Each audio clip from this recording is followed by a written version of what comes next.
Hello and welcome to the Nova Show Real Estate Records. I'm your host, Tristan Hammett, and today we're thrilled to have Nick Gonzalez with us, a remarkable figure in the Utah real estate scene. Nick's journey from productivity coach to being recognized among the top 500 realtors is truly inspiring. As a dedicated realtor, Nick specializes in assisting clients with buying, selling, and investing in Utah properties. Stay tuned as we delve into his strategies, experiences, and the insights that have propelled his success. All right. Welcome, Nick. Thanks for having me. I'm excited to be here. I'm so thrilled to have you. So I met Nick a little bit ago, and I think I just walked into your brokerage office at the time. I was meeting someone else, and I just really, we just kind of connected there. You were the productivity coach at the time, but I know, and we'll get into this, but I know that you were actually on your own solo agent previously. So let's talk about where are you from and how did you get into real estate? Yeah, so I'm born and raised in Salt Lake City, Utah. I've always been here, and I love it. I actually love it more and more every year I spend here.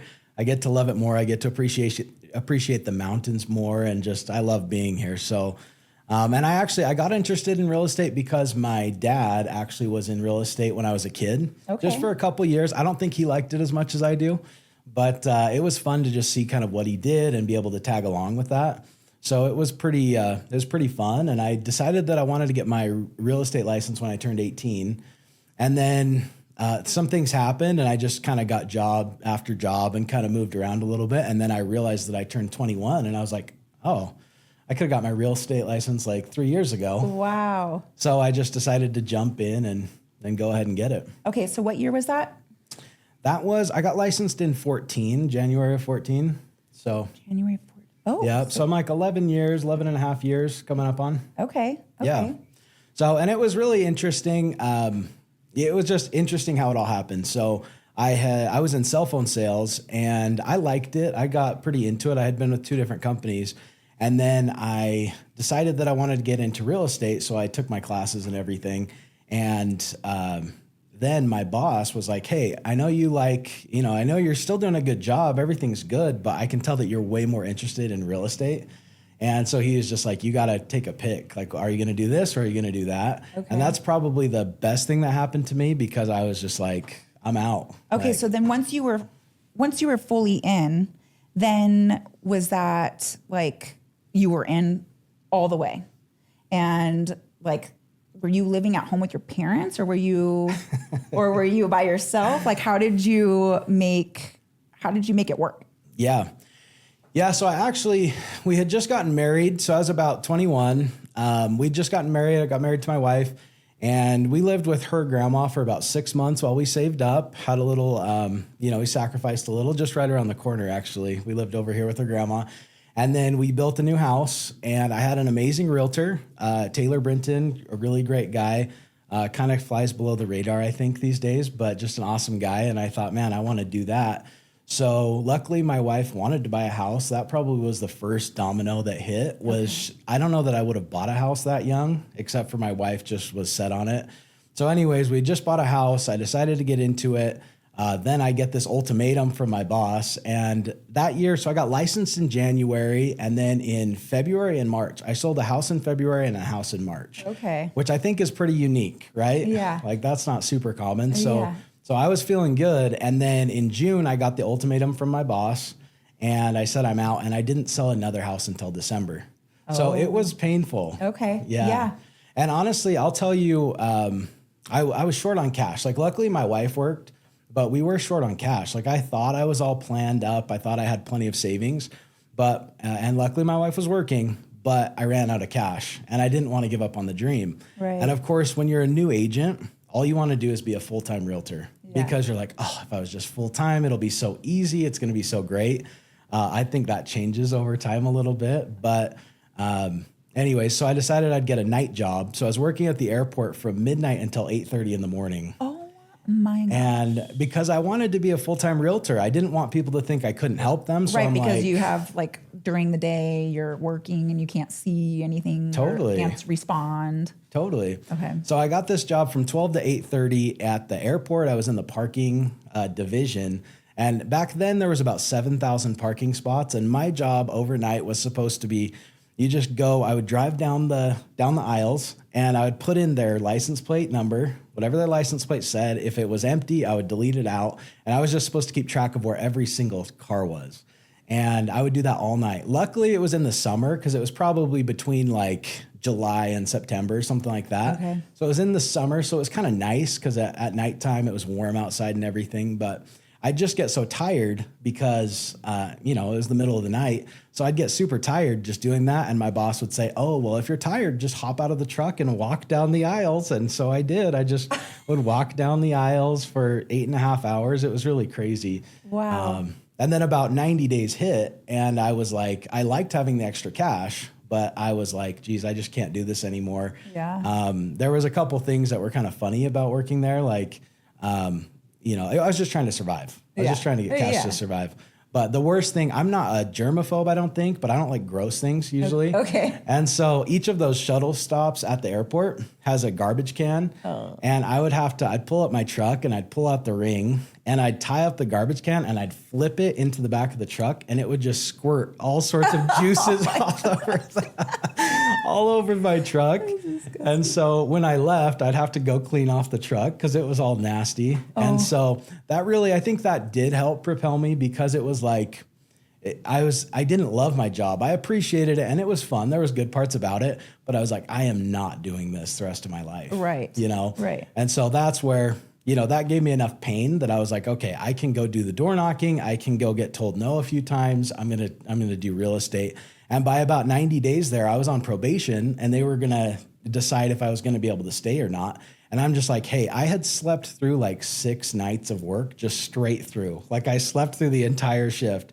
And probably 10 times I slept through like an hour. I was an hour late or 2 hours late. So I'm like, hey, I know my 90 days is coming up. It's not going to be a pretty review. So I'm just going to pack my stuff. And like, I just want to say goodbye.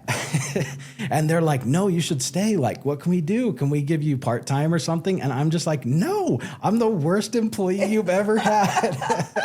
But the people that worked there, they were just kind of sad and they liked having me around, I guess, because I was kind of happy. I was just enjoying my little runs. For sure. And so I'm like, no, you guys are crazy. I'm out. And so anyways, through that period of my life, I didn't get a lot of sleep, but it really did kind of prepare me and help me build up my business. Okay. So I want to step back a little bit and talk about your 2 deals that you got kind of one right after another. Yeah. So how did you get the ball rolling there? And then when you decided to leave that job, how did you get started again? Yeah, so both of those deals were from people that I knew, not a surprise. One of them was from someone that I worked with that I worked with in cell phone sales. And then the other one was with a friend from high school. So, and I'll always look at those 2 as like they were with me, you know, and neither of them have sold the houses that I helped them buy then. But when they do, I'm not charging them commission to sell it. I'm like, hey, you get a free pass because you helped me when I was just getting started, But that was just people that I knew, and I just talked about it, let them know that I was getting into real estate. Okay. So then, and then after you quit that part-time job that you had, and then so you would just, like, what was your main, like, I guess they call them pillars. Yeah. Right? So, like, how were you prospecting? Yeah, so I was involved with a team. It was a foreclosure team, and so they had a lot of listings. They would have like 30 listings at a time. And so I could hold any house open, but they were pretty crusty houses that we were holding open, right? So, but it was nice to have staging, no. So it was horrible. You'd sit on the stairs if you could stand the smell most of the time. Oh, no. So I had a little table and some chairs, and I had a great lender at the time who wanted to do all this with me. So it was kind of cool. But basically I would park my table and my chairs outside the house in the front because they all smelled horrible. So I would just park out there. Some of them were decent and I'd put them inside, but I basically did these open houses. I would door knock around the open houses, tell everyone about it. And then, of course, the database too, because the first 2 deals I got came from my database. Yeah. That third one that I closed in my first year was was actually from a lead that I had kind of got from, I would collect the calls that came in from that foreclosure team. Okay. So people would call about those houses because they had a lot of them, and then I would answer it, and I would race to the house to try to show it to them. And one of those closed in my first year in December. Wow. Okay. So you closed 3 your first year. Yep. Yeah. What about year 2? Yeah, year 2, I really rounded a corner. And a lot of things happened, but I ended up closing 19 deals in my second year. And I was stoked about that. Oh, yeah. So, and especially I was at about 9 in August, somewhere in about 9 houses. And I went to this conference in August. Actually, my brokerage sent me to this conference, which was really nice. And I went there with this other gal who was kind of in a similar spot. She was just a little bit behind me. And we were at this dinner, and she had sold about as many houses as I had. And they said, well, what's your goal? And she's like, I'm going to sell 20 houses this year. And I'm like, it's August. It's the end of August. How are you going to double your volume by the end of the year? But I just ran with it. I was like, okay, you're going to sell 20 houses. I'm going to sell 20 houses. Yeah. And I didn't. She did. I sold 19. Wow. But it really is all about community. It's about who you're with. Some friendly competition. Totally. Yeah. Yeah. So that was really fun. And just drove me to sell 19 my second year. I was pretty stoked about it. Okay. So then do you remember year 3? I don't remember all the years. My top year was 32. Wow. So I didn't go way above that. But my top year was 32. And the thing was, the next year, I believe, is when I was teaching some classes and whatnot. And this new agent came up to me, for better or for worse. I think it was for better, but we all take different paths. But came up to me and he's like, hey, I want to be on your team. And I was like, I don't have a team, so sorry. And he said, well, let's create one. And it turned out to be just a really good friend of mine. And we built this team. We built it really big. Then we ended up shrinking it down. And I learned a lot in that. I probably got a little distracted. I probably could have sold more houses had I just stuck to it. Well, yeah, building a team is not easy. Totally. Yeah. Yeah, there's a lot involved. So I probably could have gone a little bit faster if I didn't build my team. But I think that long term, I'll go a lot further with the team. Right. Okay. Awesome. So when did you get into productivity coaching and why?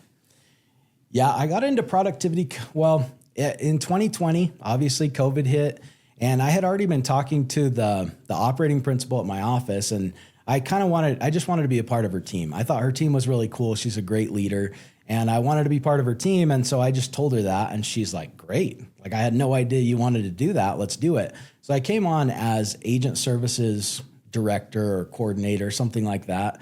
And that was really fun. I got to meet a lot of the agents and whatnot. I did that for about 6 months. And then we had a big shakeup. And I was doing a little bit more probably than that role normally had.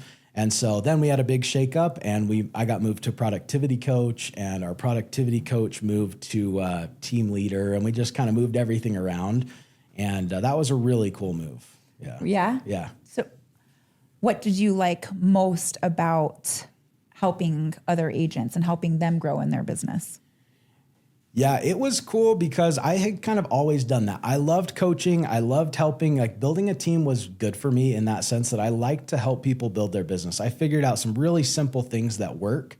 And so I loved helping them. So when I became the productivity coach, it was like, oh, and even, my operating principal, she would say the same thing. She was like, oh, now you get paid to do what you were already doing.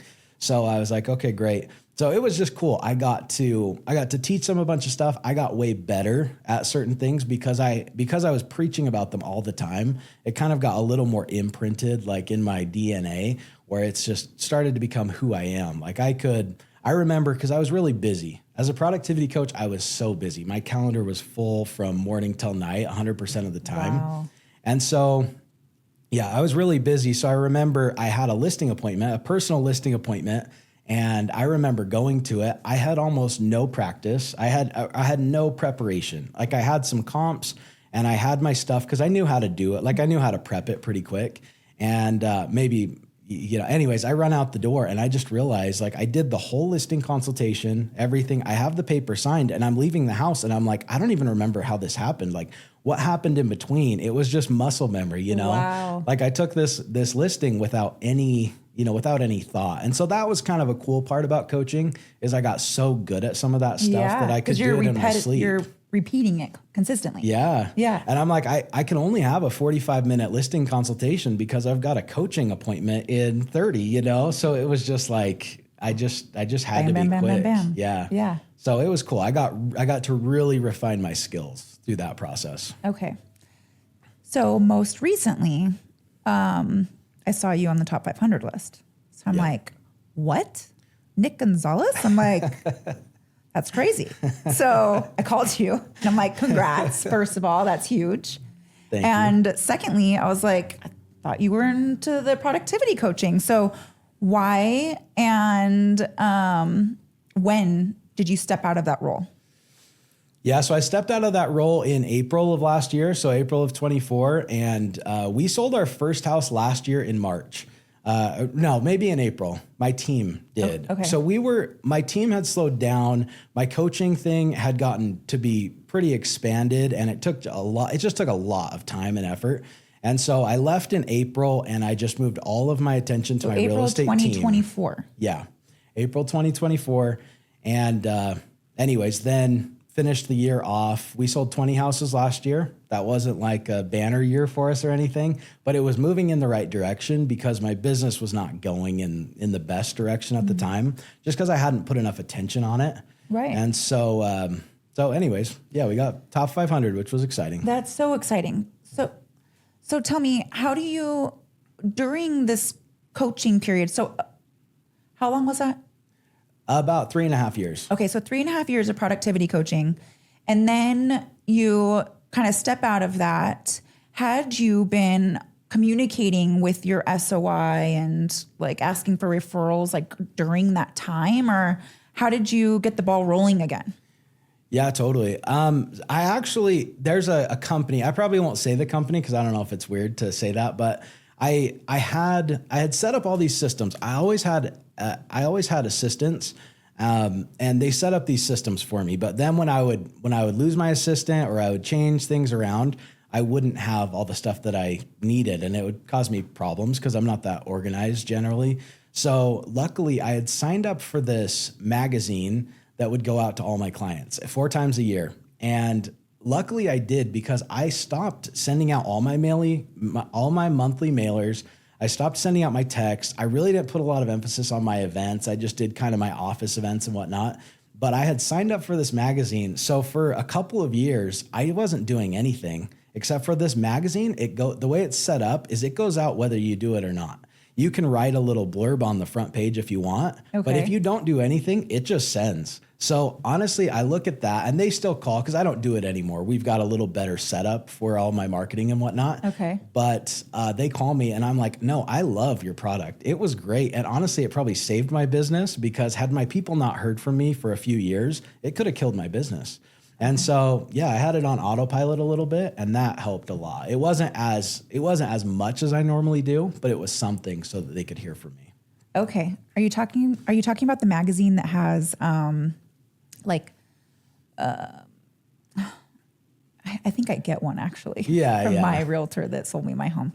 And there's it has like American Lifestyle, or there's a health one, like Healthy Home, something like that. Okay. And so it just has, and it's a nice magazine. I don't know how many people still read magazines, but I did get people who said, oh, I love seeing your magazine and whatnot. So it was nice. But the best thing was that it was just automated. Yeah. You weren't having to do anything. Yeah, like the default was all of these are going out. You could make it fancy. You could change the recipes or whatever, the little pieces in it. You could customize it. But if you did nothing, it just went out. And so that was pretty cool. Okay.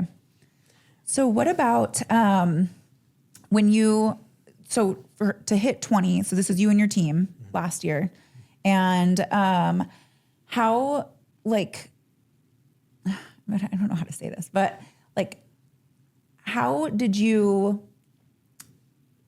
sorry, I'm like blanking out. I have like totally the question, but I don't know how to like phrase it. Yeah. So about the change? Are you talking about the change in the production or no? Yeah. Like how did you go from like not doing anything for 3.5 years in this magazine and then all of a sudden like you're closing deals? Like how do you get there? Yeah, it was really funny because I started, so when the top 500 list came out, I started getting calls from a lot of people, including you, but but even at the office, people would be like, geez, like you had a great year. Like what happened? Literally one person I could think of was just like, what changed? I'm like, what do you mean what changed?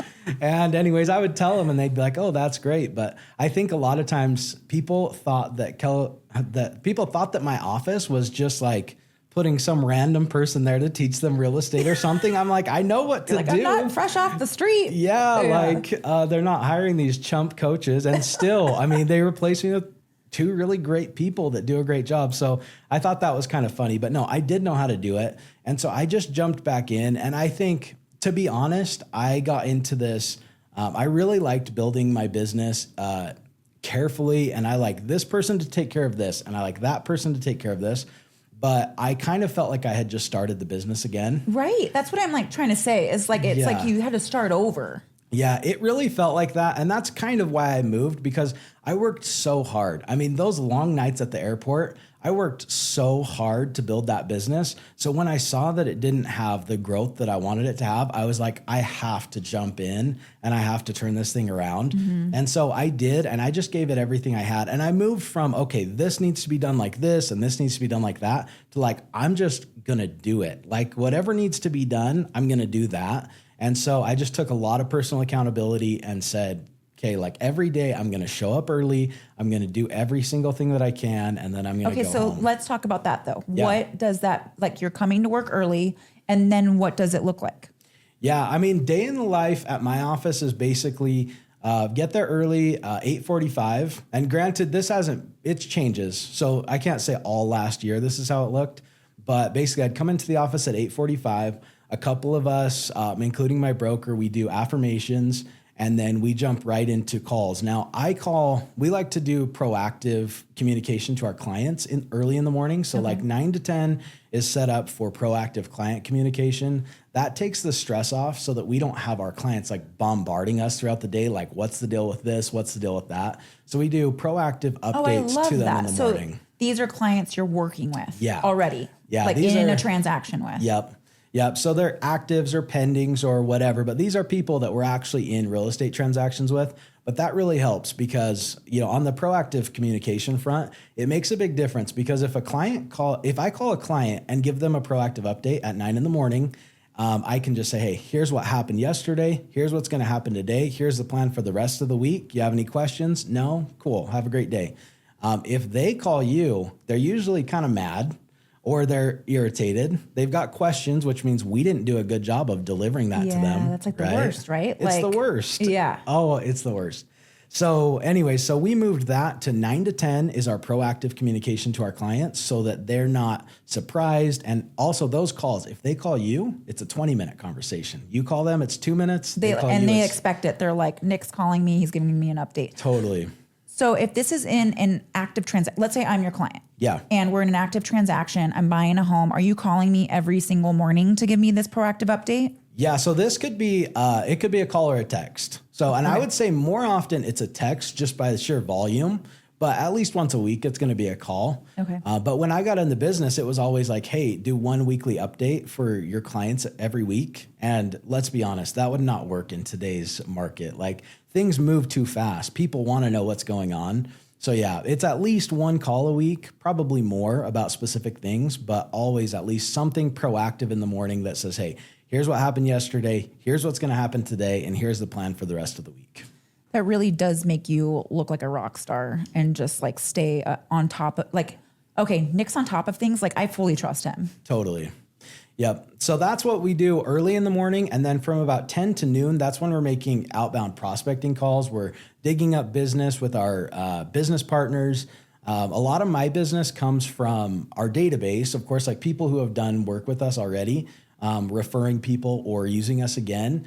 And then we also have a connection with a lot of agents around the country who send us, hey, we've got this client that's moving to Salt Lake or whatever. And then we give them a really great experience as well. And we're actively sending our clients to other agents around the country as well, because that really helps us build a bond. Like, we can make sure our clients get really well taken care of because these are agents that we trust.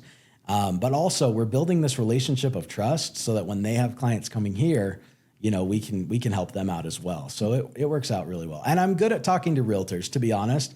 Not that many people, like realtors are kind of like aliens, So not that many people are good at talking to realtors, but I know the language. I love it. I'm a real estate nerd. So I love talking to my realtor partners around the country, and we help each other, Yeah. I teach them some stuff. They teach me some stuff. And that's a lot of the way that we get additional deals as well. Okay. So that's 10 to noon. And then what? After that, it gets a lot more crazy. That's going to be your appointments. My goal for this year is that by the end of the year, I could leave at 1:00 and feel like my job was so well done, better than anyone else. Not necessarily because I'm going to leave at 1, because I love real estate and I'm not going to. My office is my second home, or probably my first home, and then my home is my second home. Ask my wife about that. She'll agree. But, I just want to know that we did a great job in the morning. We were super dialed, because in the afternoon, you just can't count on it. You've got appointments, you've got things that pop up, issues with deals. And so we try to get it knocked out really early. Okay. I love that. Thanks for walking us through that. Totally.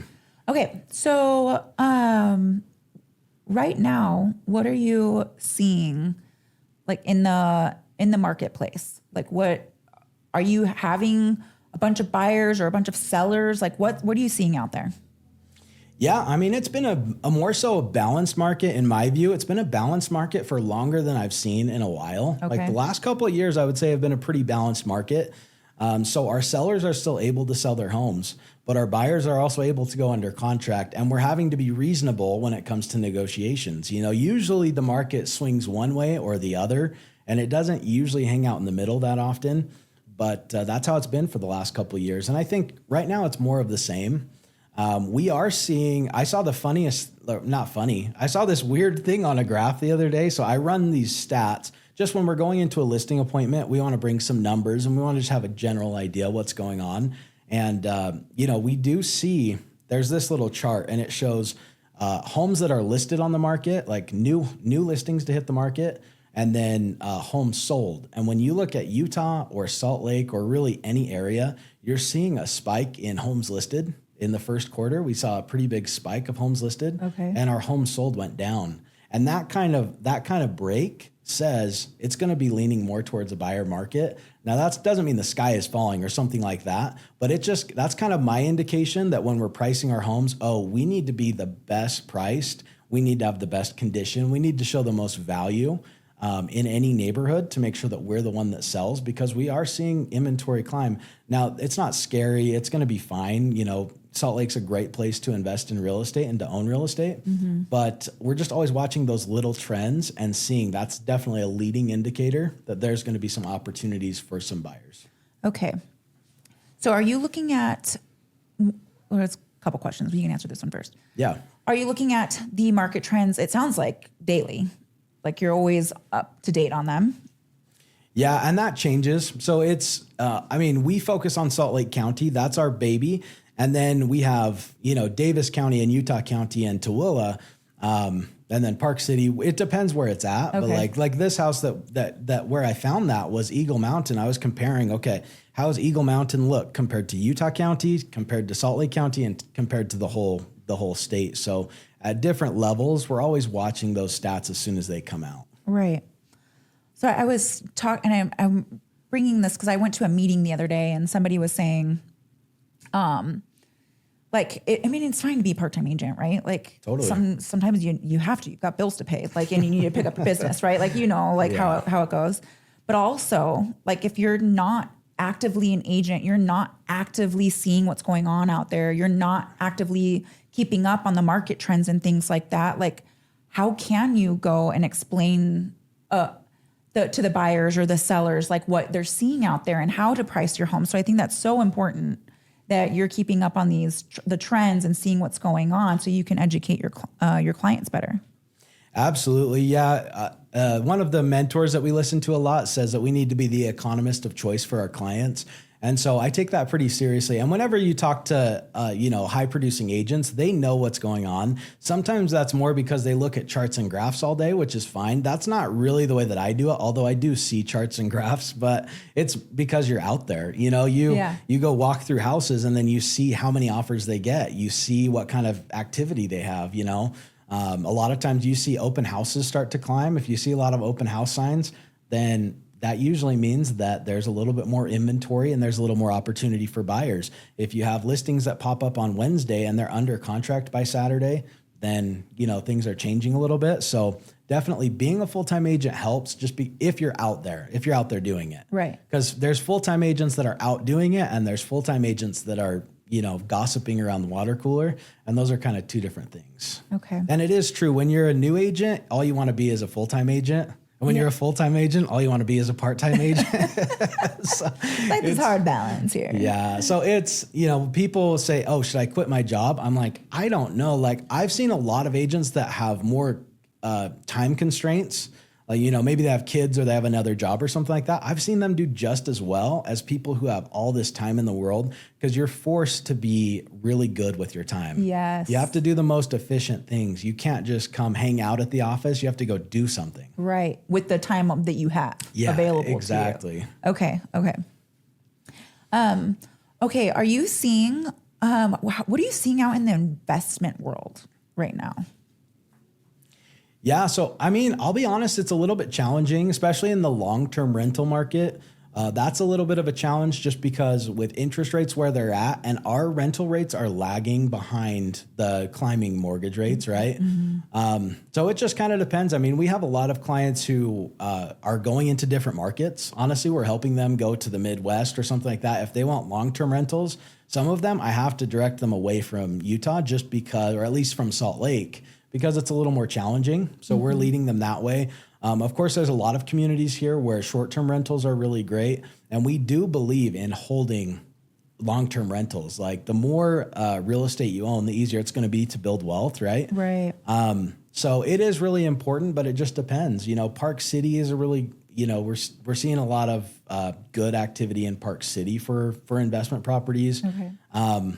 But yeah, it just kind of depends what they're looking for. And if they're coming in with minimal down payment and they're looking to buy long-term rentals like we used to maybe 5 years ago, right. They're just not having the same success because their numbers don't, when I've been looking at, I don't have a rental property, full disclosure, but looking at buying one and it's like, most of them I'm like, oh, I'll only have to pay $500 a month to have that rental property. That's awesome. And for me, that's I can see that like, hey, I want to own more real estate and I'm okay dumping a little bit of cash every month to keep that going because there's so many things like appreciation is going to be huge here and it's going to continue.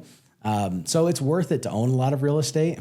But, a lot of investors aren't looking to get a rental property so that they can spend $300 or $500 a month, right? Right. So, yeah. And then depending on how much they put down and all that stuff, but it's like mortgage payments are kind of high. Like, can you find a renter for that amount? Totally. So. Yeah. So it's a big deal. But when it comes to owning real estate long-term in Salt Lake, just a huge believer in it because, obviously prices are high, they're elevated. That's how it's supposed to be. We're always supposed to be climbing, right? So I'm a huge believer in it. When you look at Salt Lake County, it's about 700 square miles, I believe. I couldn't tell you for sure. We won't quote you. It's about 700 square miles and there's a lot of people and they all want to be in Salt Lake. Not all of them, but a lot of them want to be in Salt Lake, right? That's where it's happening. Any investment property I'm buying is probably going to be in Salt Lake. But then you look at Tooele, Tooele is 7,000 square miles. It's 10 times the size of Salt Lake. Now, not everyone wants to go to Tooele, but what do you think is going to happen? You look at these places like San Francisco or these big cities, they're small areas. They cram a lot of people in and their prices just skyrocket. And that's how we are here. Salt Lake is not a huge county. Yeah. I'm honestly don't know this, so I'm asking. Yeah. But do you know what's going to be going on in Tooele? Like, is there, because I know like in Salt Lake, there's even more plans. And in Utah County, they have like a really huge development project that's going on. What is it going to be called? Utah City? Yeah. But does Tooele have any plans Do you know Tooele's market? I don't know, to be honest. I mean, they're selling a lot of land to developers and whatnot. So kind of Lake Point all the way back to the back of Tooele. But it also goes, I think, all the way to Nevada, right? I think Tooele goes all the way to Nevada. Wow. So it's a big area and it will expand there. So if you're looking for something affordable, we've got Tooele, we've got Eagle Mount. Eagle Mountain has some additional land out there too, with Cedar Fort and everything. Yeah. But that's what I tell people. Like I said, I've always lived in Salt Lake and I love it here. And so I get it. But when people complain about prices, it's like not everyone is going to be able to afford to live in Salt Lake. We don't have that much room to grow. Yeah. I mean, we're in a valley. Yeah. And especially when, people say, oh, the new construction doesn't have big lots. It's like, well, you wouldn't be able to afford it if it did. Yeah. Like, it's so expensive here. Yeah. And so, for better or for worse, it's just an expensive place to live. Not everyone can afford to live in San Francisco. I can't. Yeah, right. But I probably wouldn't want to anyways. But I can't. Not everyone's going to be able to afford to live in the hot spot of the area. You have to go out into the suburbs a little bit. I've always said, I'm like, once they build a Costco out there, it's over. Yeah, exactly. It's gonna boom. Exactly. Because you still have to drive to Salt Lake County for Costco and Shields and Oh yeah. So okay. For sure. All right, let's talk about your marketing. Do you have any marketing that you do, like whether it be social media, mailers? Like what does your marketing look like? Yeah, so marketing, we follow, Gary Keller talks about the 36 touch program, and that's basically every year we want to touch our people 36 times. They need to hear from us. They need to have some sort of impression from us. And that's not really including social media the way that I know it. So that's, we send 12 postcards a year. So a monthly mailer, monthly email, and a monthly text. And that gets us to our, 36 touch. And then everything else is around. We have more than that because we also have at least 4 events a year. Those come with additional postcards, additional emails, additional text messages that go out. And then, of course, the actual events that we do where we get to see our people. Like this Saturday is our big Easter egg hunt. And so it's just a really fun way for people to come out. We get to kind of connect with them. Their kids get to run around, have a good time. But that's what we do. So we do 4 events throughout the year, and that brings a bunch of additional communication to our people. Mm-hmm. We run a database business. So we have a database full of people that we know. It's about 1,000 that we know and they know us. And then it's about 3,000 that are just names and numbers. We've met, we got them from random interactions and whatnot. Yeah. And so we just invite all those people to our events. We offer them discounts on local services. It's pretty basic for the real estate industry. It's kind of basic, but and then every quarter we're going to give them a call and touch base with them. Okay. So you are utilizing the events that your brokerage provides to you and your clients. Yeah. Some of them we do with our brokerage, but a lot of them these days, like our Easter egg hunt, we like to do it ourselves. And part of it is because like your team? Yeah. Oh, okay. Yeah. Which my team is primarily myself and my business partner, Trevor. And then Brian is our St. George guy. And then I have an admin at the office. But yeah, we like to do our Easter egg hunt by ourselves. Not because it's easy. It's kind of a pain, to be honest. Yeah. But the nice thing is, they say no pressure, no diamonds, right? And for us, we're kind of procrastinators at times. And so it's nice to set the date, set the park, and say, hey, if you guys don't do your job, if you don't talk to your people and get them there, it's just going to be the 2 of you standing in the middle of a field with eggs everywhere. With a bunch of eggs and an Easter bunny. So no pressure, no diamonds. So we kind of set ourselves up to hey, if you don't do it, you're going to look pretty silly out there by yourself. And that's helped us to just be like, we better invite some people out to our Easter egg hunt. Well, and I think there's just so much to having events. You're providing an experience. You're providing like memories for families, which money can't pay for, right? Like your kids are only kids for so long, and it's like, but you guys are providing this experience and these memories for families. And I just think that that's priceless. Yeah, totally. If you call someone on their birthday, or if you send them a gift on their birthday, they're going to appreciate it. But if you call or send a gift for their kid's birthday, they appreciate it 10x, right? Like you want your people to be taken care of. Yeah. So I'm not saying I'm perfect at that. That's more of an example. Yeah. But like you do something for people's family, they usually appreciate that more than even what you might do for them. Right. And so, yeah, it's fun. And it's just in general, we like to be face to face with our clients. Sometimes we'll do like at the end of last year, we got these loaves of sourdough bread and we just drop them off at everyone's house. And we would knock. If they were home, we'd chat with them. And if not, then we'd leave it for them and we text them and whatnot. But it's like, we love to be face to face. We love to be at their house. We love to be able to chat with them. And especially, at our events where like a lot of times people will come up to us, hey, what do you think about selling right now or buying right now? And we really try to say, hey, let's talk about it. Like we'll totally talk real estate with you, but why don't we just have fun right now? Yeah. And I'll call you as soon as this is over and we'll go through it. Like we try to make it a good experience for them where they can just kind of disconnect and it doesn't have to all be about real estate. Not all about business. Yeah, I love that. Sounds like you really have made like good relationships with like your people. Yeah. Yeah. Yeah, I would say that. Hopefully they describe it the same way. Yeah. Well, I can tell like you care about your people. Yeah. So that's awesome. Yeah, really do care about our people. And I was thinking just when I was just kind of wondering like, oh, what are you going to ask me at this podcast? I was like, what's my biggest regret? And honestly, my biggest regret from all my years in business is whenever there was a problem, there was some sort of problem, not my fault, but there was some sort of problem and I could have fixed it or I could have made it right and I didn't. Those are the biggest regrets that I have. And there's only a few of them because I've always tried to do that. But there were a few things where I'm like, okay, it's not my fault. It's not my situation, but like I can step in and I can do it. And a lot of times I've done it. Do you know can you give us an example? Yeah, I can give you an example. The one if you want to share. Yeah, the one that sticks out to me, like this is a bad one. This is one that I didn't do anything, but it was these people moved in. These people moved in. Anyways, they ended up having this water leak that no one would have known about. It really wasn't anyone's fault. It just was bad timing and whatnot. But it cost them like maybe $2,000, something like that. And I know that it wasn't my fault. I didn't feel like it was my fault, but I didn't step in and cover that for them. And I totally could have, should have, would have. One day I probably need to just call them and be like, I'm so sorry. I will. This has been on my mind. Yeah, like I will. But that's the thing because your reputation is everything. Yeah. And we've made that and not that I guess in the moment, maybe I'm just like, well, they know it's not my fault and they know that it's whatever and it got taken care of and it's fine.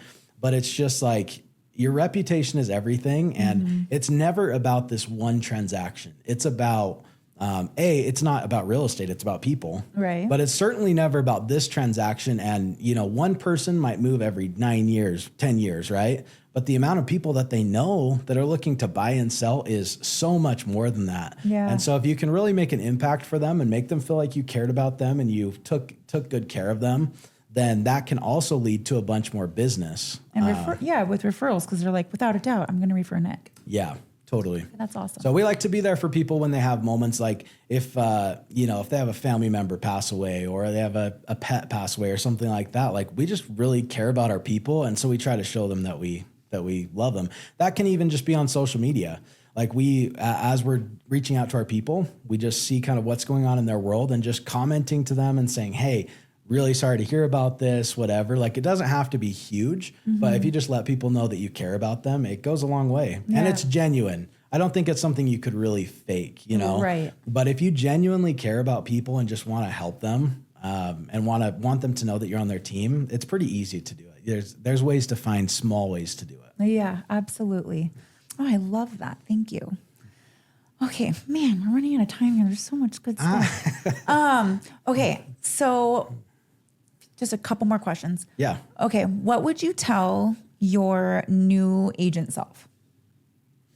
Was that it? Actually, you said like that was like a regret. So pretty much. Maybe you yeah. already answered that. But I just think, anytime that I've been comfortable in my career, anytime I've been comfortable, period, it feels good and I can get a little settled there. And so it's just like you have to push it a little bit further. Like you have to push the envelope a little bit further. It's one of the reasons that I'm here because I don't film podcasts all the time. So it's like you have to do stuff to get yourself out of your comfort zone. And so I would just say like think bigger, do more. Not because of the results necessarily, but just because like it makes you feel so good when you go out on a limb. Even if you hear no, like sometimes I go in waves of my life where all I hear is no all the time, like no, no, no, and I'm tough. And then other times I just hear yes all the time. Like now is probably one of those. My clients tend to trust me a lot and things are good. Yeah. But as I hear yes so much, I'm like, oh, I'm not doing enough. Like I need to be doing more. I need to be speaking to a different audience. I need to be out there because it's healthy for us to hear no. Yeah, to hear rejection and feel rejection. Absolutely. Yeah. So if you're not pushing it enough, so I think that's what I'd tell my younger self. And That's really great advice. yeah, okay, good. I mean, really, when I look back, I'm not going to lie. When I look back, I don't know where I came up with it, but the fact that I stuck with it and pushed through when I was early on in my career is just such a blessing. Like, it's crazy to me. When I look at myself, I'm just like, really? That guy stuck with it? And even through all the hard times and everything, he stuck with it. Like, I'm actually very proud, but I would just say, do that again, stick with it. Because you could do all the right things for 6 months and not see the results and quit and you're out. But you could do like the best you can for a couple years and you'll for sure see the success. It's like you have to have the staying power. Mm-hmm. You have to have the ability to stay in it even when it gets difficult. And I remember when I was a new agent, there's this silly movie that probably no one else has watched, but Will Ferrell, he says he's trying to win a campaign and he says like, he yells, he's like, my feet are taped to the bicycle on this one. I remember when I was just getting started and it was tough. And I really, for some reason that would pop up in my head and I'm just like, my feet are taped to the bicycle on this one, you know? Yeah. And even, so it's just that commitment. And even when I got recruited to the brokerage that I'm at now, which was the first brokerage I ever went to, anyways, this gal, Caprice, super sweet. Oh, I love Caprice. Oh yeah. Caprice is the best. So I had said, hey, I'm going to this other brokerage. And Caprice is like, no, come here. Like, we're going to talk. And she sat me down in that nice, sweet Caprice voice, you know, but she has a pretty strong voice too. Yeah. So she was giving me this whole sweet story about, what's his name? About Cortez, who's coming to conquer the Aztecs in Mexico. And he's outnumbered like 10-1. He's got all these ships and he's outnumbered like 10-1. And they're like, we're going to conquer this area, period. And so she's telling me all sweet. And then she says, and then he looks back to his people and he says, burn the ships. and like the way she smacked the table and like the way she said it, I was like, oh my gosh, like, okay, like I'll burn the ships. And just the whole idea is just that like you commit, like we're either winning or we have no retreat, you know? And so I think just having that attitude goes a really long way as a new agent. You just have to stick with it. I'm sure it's any business, but especially in real estate, you just have to stick with it and make it work. Okay. Final question. What? Uh-oh. Was it the hit on the table? No, I don't think so. Oh, it's still recording. Okay. Let me make sure camera 2. Okay. Oh yeah, looks good. All right. We're still recording, it says. Okay. All right. Final question. Okay. What does the future look like for you? Like, what are some goals you have? Personal, business? What does that look like for you? Yeah, so I'm probably mostly going to stick to business. My business, we've decided that a real small team is a good fit for me. So I tried to build a huge team. I did build a pretty big team. And then I did the coaching thing, which was a really big team. That was 125 coaching clients, you know. So that was a really big team. And now I like just this really lean and mean production machine, I guess. Okay. And so that's just basically we keep it real small and we just hire pieces as we need them to make sure that our experience stays at just a super high level for our clients. So anyways, our goal this year, which we're not on track for, to be fully transparent, but we will, 100 homes this year. And then, we're just going to keep climbing that just because we know we can. It's not just about making money or whatnot, but we really do want to build a business and we want to impact a lot of people's lives. I love that. Sitting at people's kitchen tables. And that's kind of where all the leverage that we put in place is so that we can spend more time at people's kitchen tables, solving their actual problems and helping them get what they want in life. And so there's a lot of different ways you can do that. But for me, that just means I need to be doing a lot more of that, 100 houses, 500 houses, 1,000 houses, not just so that we can, win all the awards and, get all the praise and everything, but just because we know that when a client uses us, we will do the absolute best for them. They're going to get every penny out of their house. They're not going to leave anything on the table because we're so picky. We're so specific. Like we just do not accept anything less than that. Our buyers are going to be protected. They're going to know exactly what they're getting into. They're going to understand it. And so, we take it seriously that we want to help a whole lot more of those people doing it. And the thing that's mostly on my mind is 100 houses in 2025. So it's hard to see way past that. Yeah. But we're laser focused on it. All right. I love it. And where can people follow you? You can follow me on Instagram, Nick Gonzalez Realtor. Or on Facebook. And my content, like for social media, my content's very simple. I try to be, I am consistent on social media. Mm-hmm. I wouldn't say I'm great on social media, but I just give my actual real life. If I list a house, if I go to a movie that I like or whatever, like a mixture. Yeah, it's very organic, for better or for worse. Yeah. It's very organic, and I will step up my game on that. But just getting to be consistent was hard enough. So, but yeah, follow me on Instagram. You can message me anytime or whatever. Be happy to help. All right. Well, thank you so much for being here. It was so nice to get to know you more. Yeah, totally. You too. Thanks for having me. All right, bye. We hope you enjoyed this episode. Please rate us, like us, and share this podcast with our real estate community. The Nova Show Real Estate Record, sharing raw stories of real estate, failures, lessons, wins, and successes. This is all from Novation Title, bringing a different experience into your world so that we can all uplift each other. Until next time.